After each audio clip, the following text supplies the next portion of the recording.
computadores ya aprendieron a conducir aviones. Ahora veremos si también son capaces de predecir terremotos. La capa externa del globo terráqueo no es compacta, sino que está formada por más de una decena de placas que se mueven constantemente. Y cada vez que chocan o se rozan entre ellas con cierto grado de tensión, ocurren los movimientos sísmicos. Las naciones que están en los bordes de estas fallas geológicas sufren temblores y terremotos con mayor frecuencia. Tal es el caso de Chile, país que como promedio en el presente siglo experimenta un gran movimiento sísmico cada década. Por eso, estas catástrofes, como la que ocurrió en marzo de 1985, han significado cuantiosas pérdidas económicas. Se reconoce que Chile es el país más sísmico del mundo, más que Japón, más que los Estados Unidos, más que México, razón por la cual nuestro costo sísmico es muy alto. Se calcula que asciende a 330 millones de dólares al año, de los cuales 30 millones se gastan en prevenir los terremotos y 300 millones en reparar los daños que ocasionan.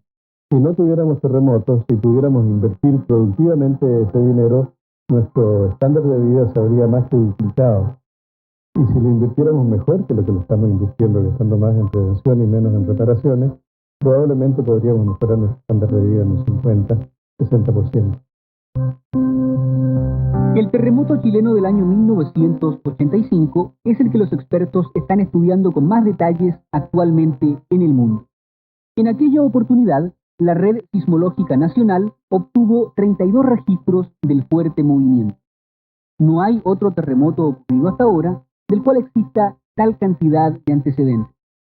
Todos los datos son procesados en este instante por los equipos de computación de la Universidad de Chile. Dichos estudios serán muy valiosos para la investigación científica y la ingeniería antisísmica de todo el mundo. Con ellos se podrá, por ejemplo, hacer proyecciones en el campo de la construcción y planificar programas para prevenir catástrofes como los que llevan adelante algunos países desarrollados.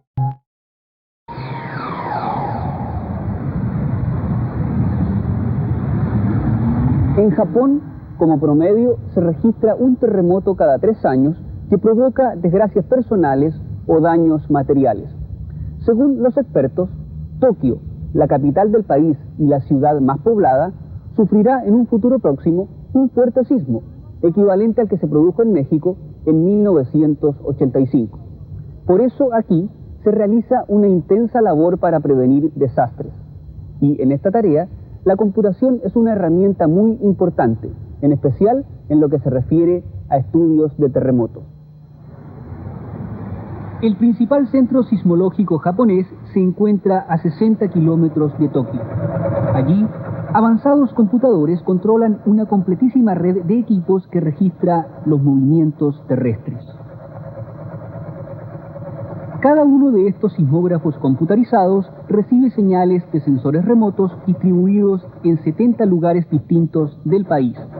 Así, es posible captar hasta los más leves temblores, incluso aquellos imperceptibles para los seres humanos.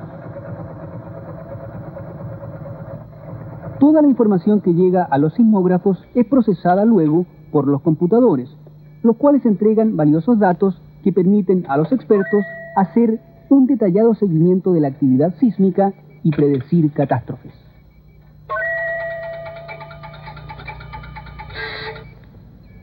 No existe todavía un método rigurosamente exacto para predecir cuándo ocurrirá un terremoto, en qué lugar y cuánto daño provocará. Sin embargo, los estudios computarizados han permitido importantes avances en la materia. Con nuestras investigaciones, hemos comprobado que 10 años antes que ocurra un terremoto, empiezan a registrarse cambios en la actividad sísmica en la zona del epicentro.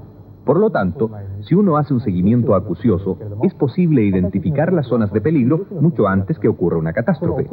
Este método es el que nos ha permitido predecir un próximo terremoto en el área de Tokio, pues hace tiempo estamos detectando desplazamientos de la corteza terrestre en esa zona, lo cual significa que estamos en el periodo de relativa calma que precede a la tormenta.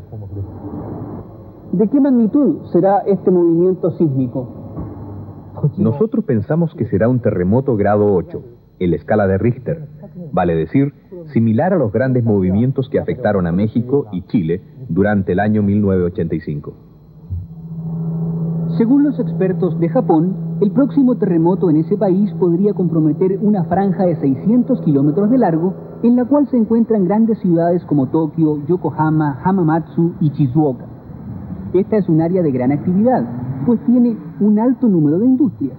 Viven allí unos 20 millones de personas y es donde se encuentran las principales carreteras y vías férreas.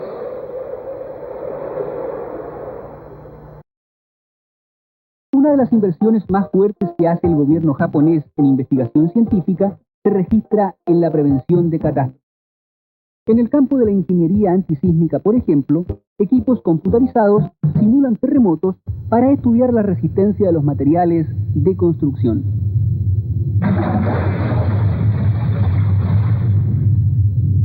También se prueba la estabilidad de diversos tipos de muebles.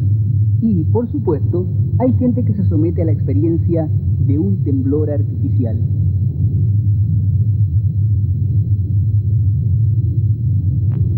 Además, idénticos experimentos se hacen con casas reales, las cuales tienen en sus cimientos amortiguadores que vibran según la fuerza del terremoto simulado.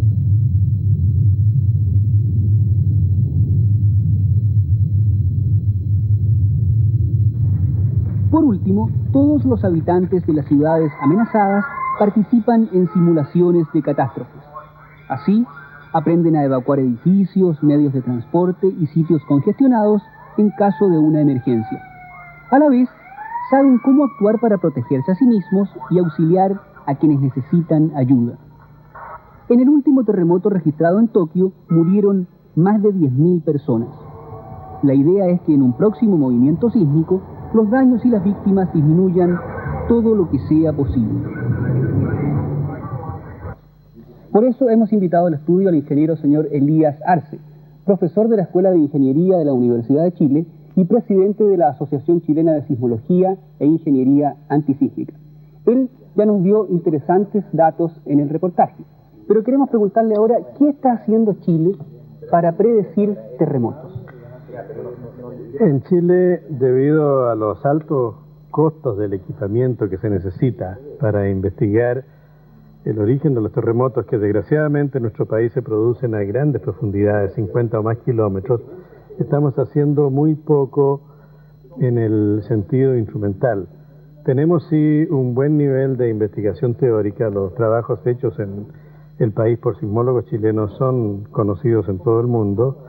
Hemos hecho alguna buena investigación estadística y podemos determinar lo que se llama el riesgo sísmico, o sea, saber en diversas zonas del país la periodicidad con que pueden sobrevenir terremotos de una magnitud determinada, pero no cuándo.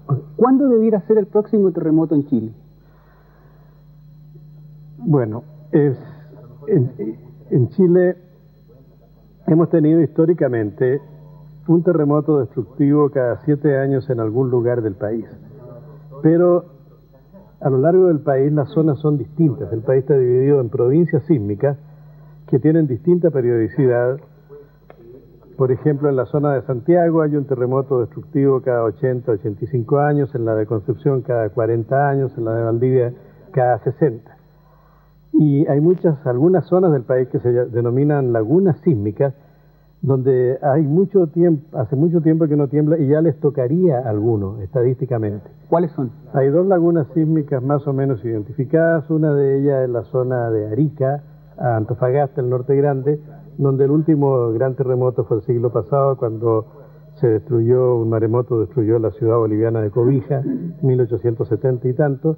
El otro es en la zona un poco al norte de Talca, de Curicó, donde desde 1928 hace mucho que no tiembla. ¿Significa entonces que esas 2 zonas son las que tienen mayor riesgo de sufrir un próximo terremoto? Es como quien dice, la que les debería tocar el terremoto, pero la naturaleza, haciendo lo que es, puede que no sea ahí. ¿Qué debiéramos hacer los chilenos para prepararnos para los terremotos que son una realidad inevitable en nuestro país? Bueno, hay 2 cosas. A esto se puede contestar como país o como persona que está en un terremoto. Como país tenemos algunos problemas serios que mejorar en nuestra legislación y nuestra práctica sísmica. El 80% de los daños observados en los terremotos chilenos se deben a errores obvios y groseros de construcción. Y nuestra ordenanza hace unos 3 o 4 años eliminó la obligación de hacer inspecciones. Deberíamos gastar tal vez más dinero en hacer buenas inspecciones de todas nuestras construcciones y tal vez menos en computadores, nos convendría más. También la investigación sísmica en Chile tiene una prioridad muy baja dentro de los planes de prioridad del país de CONICYT. Dentro de los planes de prioridades de investigación, la investigación sísmica está cerca del último lugar como un apéndice de investigación de ingeniería civil y debería estar en alguno de los primeros. Finalmente, nuestras normas y ordenanzas son muy anticuadas. En los países desarrollados, a medida que avanza la investigación, se cambian las normas, las ordenanzas, los métodos, más o menos cada 6 años. Y nuestras normas y ordenanzas tienen entre 20 y 30 años. Yo creo que el Estado subsidiario ha fallado en todos estos aspectos tan importantes. Ahora, sin embargo, pese a lo que usted dice, si uno compara, por ejemplo, los terremotos del año 85 en Chile y en México, que fueron más o menos similares en intensidad y magnitud, en Chile hubo muy poco daño, muy pocas víctimas en relación a lo que ocurrió en el país del norte de América. ¿Significa esto que nuestra construcción es buena? No necesariamente, y este es un problema para lo cual los ingenieros no tienen respuesta todavía. Los 2 terremotos fueron casi idénticos, fueron terremotos marítimos a 20 kilómetros de la costa, de unos 15 a 20 kilómetros de profundidad de foco, magnitud muy parecida. El suelo, la aceleración del suelo en el terremoto chileno se fue 3 veces y media más que en México. Por lo que sabíamos hasta entonces, deberíamos haber tenido mucho más destrucción aquí. Sin embargo, en Chile solo se perdieron 2 edificios y 180 vidas en una zona densamente poblada, y en México se perdieron 240 edificios y 10.000 vidas. ¿Qué pasó? La ingeniería está perpleja investigando este fenómeno. Aparentemente, en Chile hemos tenido la suerte de construir edificios de un tipo con muros rígidos, siguiendo una tradición japonesa, que resisten muy bien nuestros propios terremotos. Y los mexicanos tenían una práctica constructiva de edificios flexibles, siguiendo más bien la práctica norteamericana, que no eran buenos para los terremotos de ellos, a pesar de que eran construcciones igualmente eficientes. Este ha sido para nosotros un problema de suerte. Los terremotos de cada país son propios, son distintos que los de otros. Y cada país debe desarrollar una técnica constructiva buena para sus terremotos. Esto es lo que estamos aprendiendo. Y es un gran error que copiemos las tecnologías de los países desarrollados, porque pueden no servirnos. ¿Y qué materiales son buenos para construir en Chile? ¿O qué sistemas son más seguros? Bueno, en Chile, desde que tenemos normas sísmicas en 1930, la construcción asísmica chilena ha tenido un excelente comportamiento. Hasta el último terremoto nunca se había caído una construcción asísmica. Los materiales son los mismos que se usan en todo el mundo. En edificios altos el mejor material es el acero estructural. También son muy buenos materiales el hormigón armado con barras de fierro, las albañilerías armadas con barras de fierro, la madera en casas de 1 o 2 pisos. Son malos materiales las albañilerías, el adobe, los bloques de hormigón cuando no tienen barras de acero de refuerzo. Pero más importante que el material es que el edificio esté bien hecho y bien construido. Uno de los lugares más seguros para estar en un terremoto es en el piso más alto de un edificio alto.